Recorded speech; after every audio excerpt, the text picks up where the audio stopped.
นี่ตะเวนกำลังขึ้นทุกคนตะเวนกำลังขึ้นสวรรค์บรรณา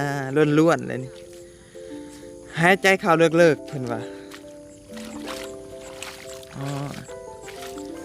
อ้าวน้ำยังบ่มาบ่ยายมาแล้ว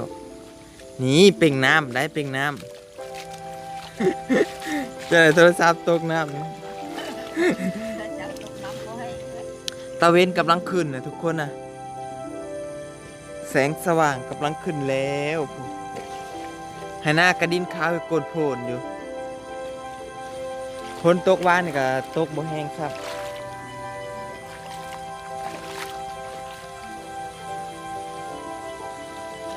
งามไอ้อันตะเวนเนี่ยตะเวนกำลังขึ้นได้นี่นะบรรยากาศซิวๆสวยๆหายใจเข้าสูดเอาอากาศบริสุทธิ์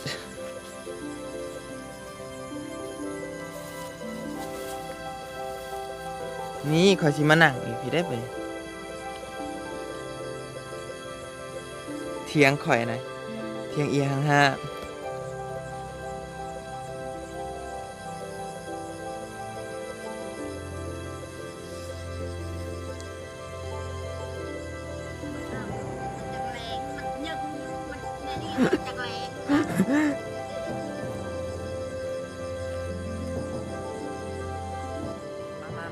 มาดำนาใส่กันมาลบกาสอยกันเนี่ย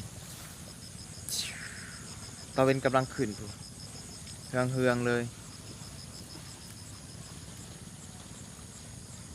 พระอาทิตย์กำลังขึ้น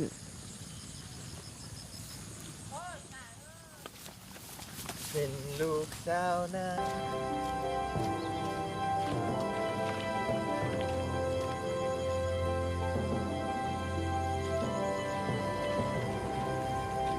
ยังโมโหเท้าอยู่น้ำ